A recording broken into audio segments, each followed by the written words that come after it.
Hello, and thank you for joining the Vegetable Educational Conference as part of the 2021 Virtual Southeast Regional Fruit and Vegetable Conference. I am Stephanie Hollifield with UGA Extension, and I serve as the Agricultural and Natural Resource Agent and the County Extension Coordinator in Brooks County, Georgia. I'm pleased today to have the opportunity to be the moderator for this presentation, and I would like to begin by thanking Bear Seminis for sponsoring the 2021 Vegetable Educational Conference.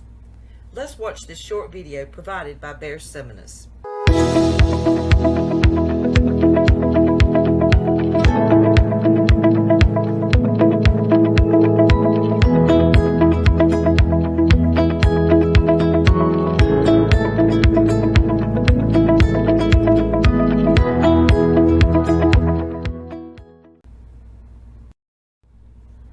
Pesticide CEU and CCA credits are available for most presentations offered during the live Southeast Regional Conference.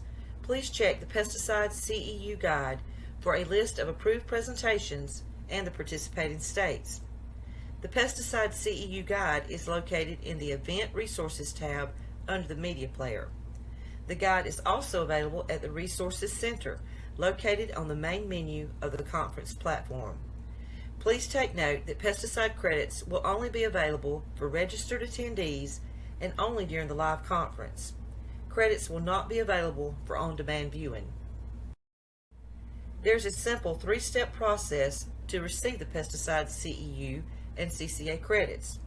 First, go to the audience chat box located on the left side of your screen and type your first name, last name, and the states for which you are requesting credits. Again, that's the audience chat box. It's on the left side where you'll type in your full name, first and last, and the state for which you need the credits in. You will need to do this for every presentation to request the CEU credits. The second step is to sign out at the end of every presentation. To sign out, go back to the audience chat box and type again your first and last name and the states for which you are requesting your credits. You will be reminded to sign out at the end of the presentation. The third step is to complete the Pesticide CEU registration. You only have to complete the registration one time during the conference. This is not required with each and every presentation.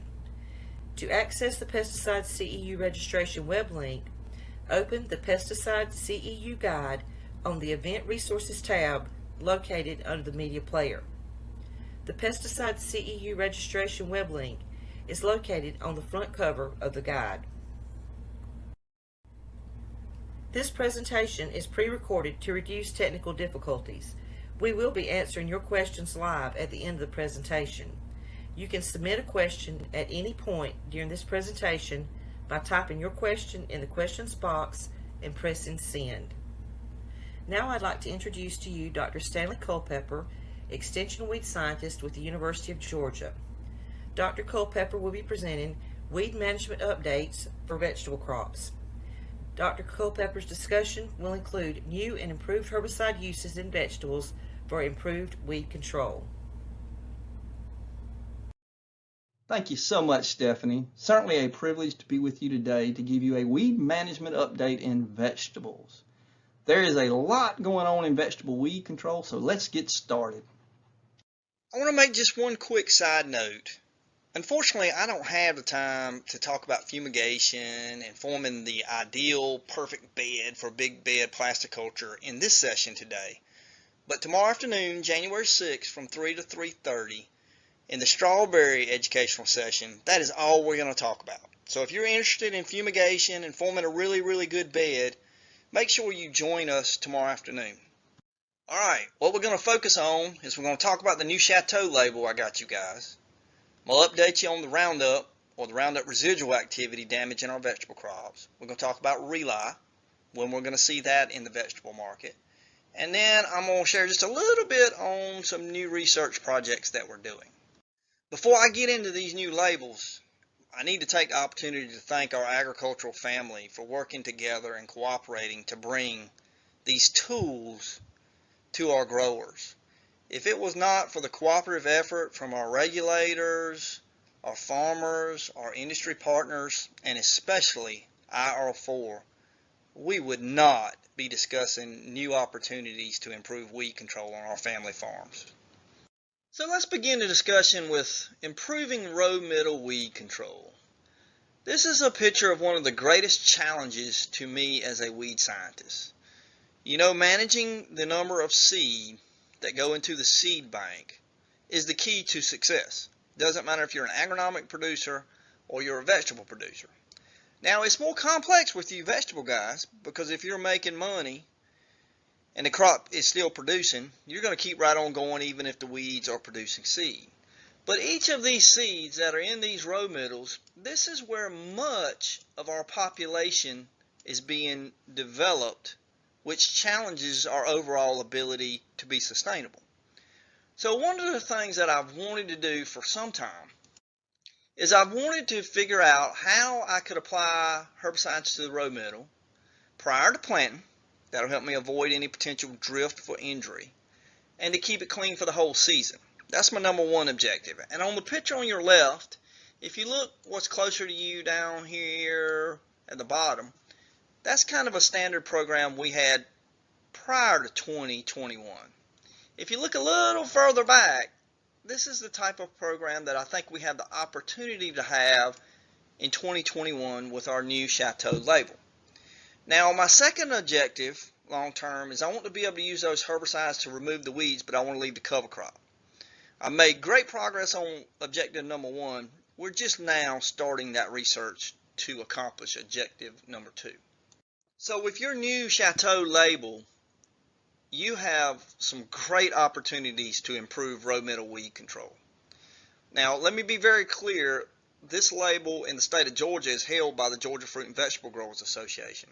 If you're not from Georgia, check with your local organizations to see if you also obtain a similar label.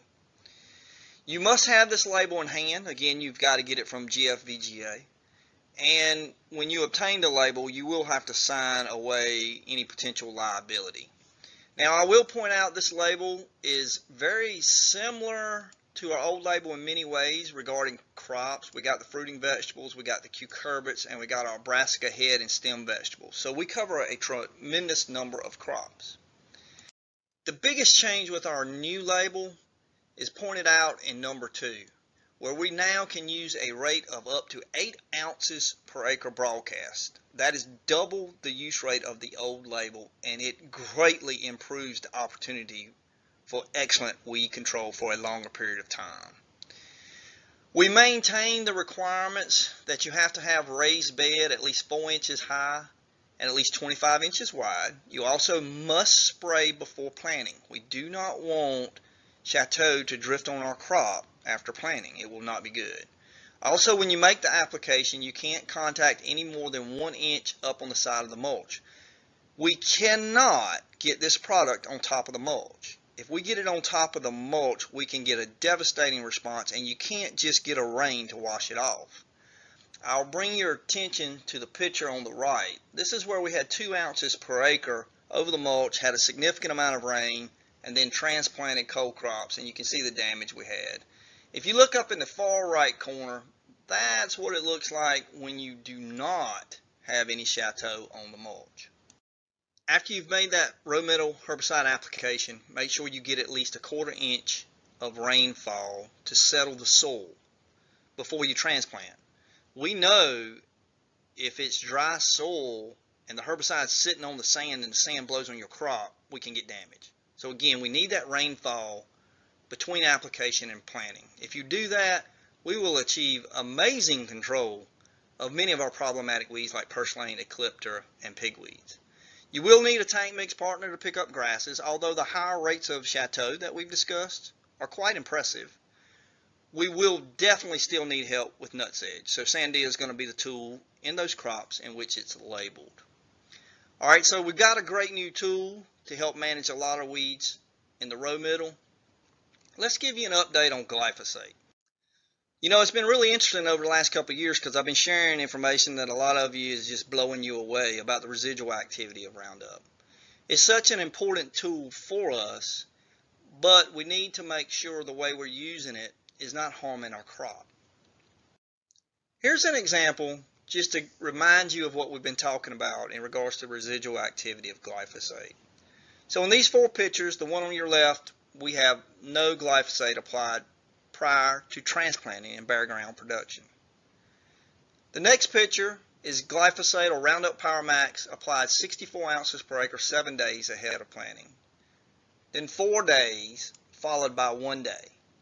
And again, this damage is due to the residual activity of glyphosate. So how do we achieve the weed control we need to achieve while making sure we don't damage our crop? That's really what I want to talk about. And as we've done a lot of work now, this situation that once was so simple has become quite complex. And understanding how to use Roundup as an effective tool without damaging your crop is more challenging, but it's certainly nothing that we cannot overcome. When you think about using Roundup, you really have to think about 3 scenarios. Number 1 is your application method. Is it a row middle application? Is it applied pre-plant bare ground? Is it applied pre-plant over mulch? We have to address those specifically. We have to think, are you seeding or are you transplanting in each of those scenarios? And then there are 4 factors that directly influences the potential of getting damage from Roundup. The rate we use. Are we doing any tillage whatsoever between the application of Roundup and the planting process? What kind of soil do you have? And are you irrigating after the application but before planting? Let's start with the application method that's easy to understand. Row middle application, if you keep it off the crop, you're not going to have a problem. Now, I'm concerned some of our growers are not keeping it off the crop. That's exactly why I went after that Chateau label that we previously talked about to hopefully reduce the need for you to make row middle applications. But if you do need to, it is labeled and it is an effective option as long as you keep it where it's supposed to go. Now, bare ground transplants is actually the most complex to understand. Alright, so I want to walk through this slowly to make sure it's not confusing for anyone. The first thing we have to ask ourselves is what type of soil texture do we have? If we have soils with at least 85% sand and or at least 0.5% organic matter, we have a new label that requires you do the following steps to make sure you avoid injury. Alright, so if the soil is not tilled after application and before planting, you can apply no more than 32 ounces per acre. You must irrigate at least 1/2 inch between the application and planting, and you have to wait 7 or more days. Alright, now I know that's a lot, so let's take our time and walk through this requirement on the new labeling. Alright, so this first slide, what I'm showing you is I'm showing you cucumber injury from Roundup applied pre-plant in bare ground production. Percent injury is along the y-axis. Now I know there's a lot of bars, but I want to bring your attention to 32 ounce per acre block, 64 ounces, and 96 ounces. And what you clearly see is you see with percent injury much less at the lower rate. So rate is actually the #1 factor that increases your potential to get injury. The second factor I'll bring your attention to is this is the day interval between application and planting. So 7, 4, and 1 day. Although there's not a big difference when you use the low rate of 32 ounces per acre, as you increase that rate, that interval becomes extremely important. Right? So if we go back to our list of requirements, you now see why we do not want to exceed 32 ounces per acre on pre-plant bare ground. You also see why we want to be out 7 days. These give us some level of protection. All right, what about irrigation and tillage? Why are they included in our requirements that we need to follow? If you look at the response of cold crops, again to Roundup Power Max, and I went at 64 ounces per acre to show you the benefit of irrigation and tillage. You would only want to do 32 ounces per acre. But on the far left, you've got a non-treated control. The next picture is Roundup Power Max, again at 64 ounces per acre. Residual activity is causing the damage that you see. If I added irrigation between application and transplanting, I safened it some, clearly not enough. If I added tillage between application and planting, I safened it even more. So again, you can see how it's important to know rate is clearly important. We need to wait our 7 days. That's important. If we can add irrigation, that is beneficial. And if you're going to do tillage, tillage will remove the concern of the Roundup residual activity. Now, one other factor to think about that influences the level of damage we get from a residual herbicide is your planting process. So if you look up in the top left, you'll see this is a standard hole poker process where we applied the herbicide, then we came in and poked the hole and transplanted. Now, I want to point out that soil is actually not blue. That is a dye. And the reason we applied the dye is we wanted you to see where the dye ends up. If you look closely, you have a lot of dye representing a herbicide that is now in the transplant hole when you place that transplant in there. So what this does is this facilitates herbicide uptake and more damage. If you look down in the bottom left of the slide, this is what I kind of think of more as a tobacco transplanter, but it's really cool. This is a different process altogether, and it's really sliding the transplant root ball below our herbicide layer. If you look on the right, that's just a research plot where we're comparing the different planting processes to better understand what type of injury you would get from residual herbicides or residual herbicide activity, including products like glyphosate. All right, I want to show you the results of what we saw from different transplanting methods. The top left, that's where we applied the herbicide, poked the hole. We ended up with root, shoot, and leaf uptake. Now keep in mind, this is a collard, so it flops all over the ground, which picks the herbicide off the ground. If you've got a different crop with a different stature, you may see a little different results. In the bottom left, you'll see root uptake. So we got damage from root uptake. You may ask, well, how did you remove the foliar uptake? We basically physically by hand took the top layer of the soil away that had the residual herbicide. So we're confident we're getting damage from the herbicide that's poked down in the root hole. If you look over on the top right, this is basically the result that we saw when we used the transplanting process where we placed the root ball below the herbicide treated layer. Now I want to point out, I didn't have enough room on the slide, all of these plants are damaged. Even the best with the new transplanting process is about 20% stunning.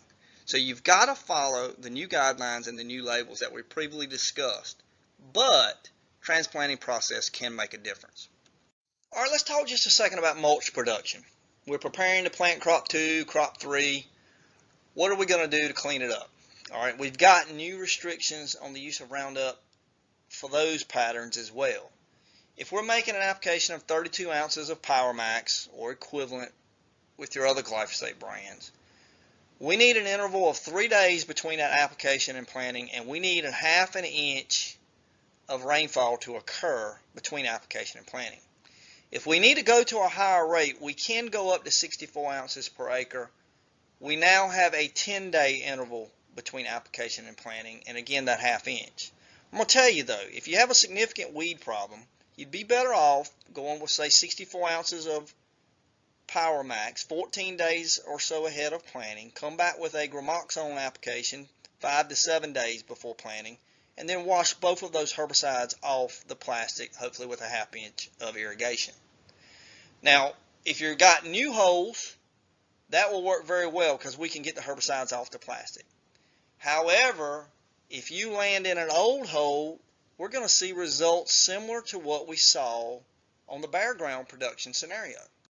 What about the plants that end up in old tears or old holes? Now, I'm using tomato as an example. I realize second crop, third crop, tomato is not the crop of choice, but this does make the point.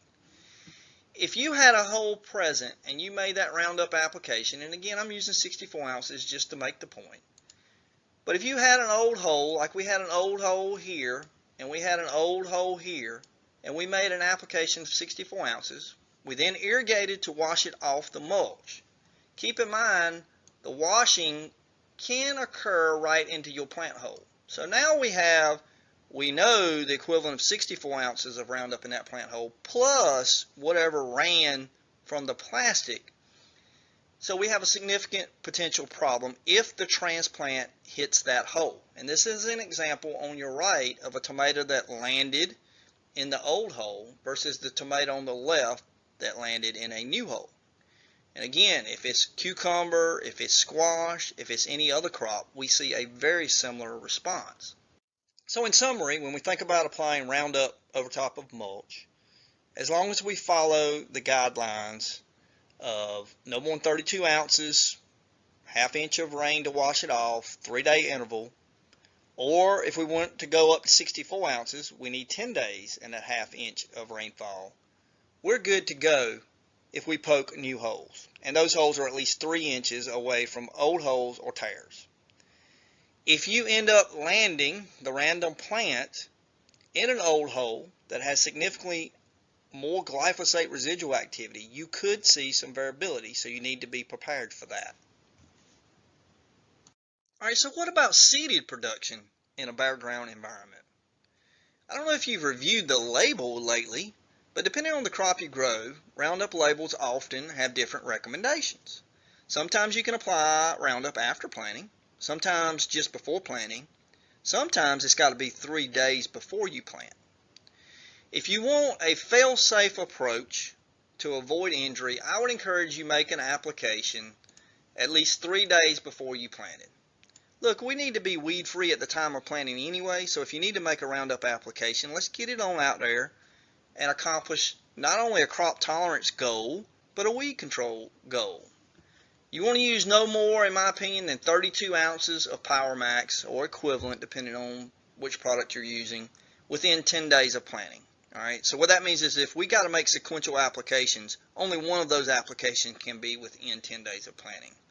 And then I would always, just for good practice, I would always irrigate after application and before planting to make sure not only do you have the perfect planting bed for your seed, but also it'll help avoid any potential damage from the Roundup application. I want to give you a brief update on where we're at with Rely. Rely is a very effective herbicide, active ingredient being glyphosate. You'll notice I have a picture of the Liberty label on my slide. Liberty is the agronomic formulation that's commonly used to help manage weeds like glyphosate resistant Palmer amaranth. It's possible we could achieve labels for the fruiting vegetables and the cucurbits as early as the fall of 2022. So I'm really excited about that. If you heard me talk last year, I was really pushing hard on BASF to come to the table to support this use. They have done that. In fact, this is actually the draft label that we're working with them to help them develop to make sure we don't have any issues. Now, I'm going to tell you the label is going to look really similar to the new Roundup label as far as this product having residual activity. We're going to have to be really, really careful in bare ground pre-plant applications, and we're going to have to know what we're doing when we're applying it over top of plastic. Again, it responds very similar to Roundup. Also, row middle application, keep it off the crop, we'll be in really good shape. So stay tuned. 2022, I'm excited. I think it'll add a lot to our ability to clean up between crops and even some weed escapes during the first crop. Here's just an example I want to drive home. You got to give us time to get the use patterns and the rates right. Similar scenario to what I showed you with Roundup. We have 0 ounces of Rely applied over top of plastic, washed from the mulch. 32 ounces is the next picture. You can see injury, especially the variability, 64 ounces out to 128 ounces. Now, I want to point out, this is how vulnerable we are. The difference between these two plant holes is only 12 inches, and that's the type of variability we see with a very uniform application. So when that herbicide's washing off that mulch, the shape of the mulch, the lean of the bed, all influence how much herbicide gets in the plant hole. So again, I'm excited about the weed control component. You just need to give us time to get the application pattern and the use rates right, because this product does offer a little bit of residual activity, in my opinion a little bit more than glyphosate, so we'll have to be a little bit more careful. Very briefly, certainly not even close to being labeled, but I just wanted to share with you some of the work we're doing with 2,4-D and dicamba, because we've had many growers ask us about the potential for using these tools in wintertime crops. I would never have these products out on a vegetable farm during the summer, But what about cleaning up before I'm going to plant a broccoli or a collard or some crop like that? So we've done a significant amount of research.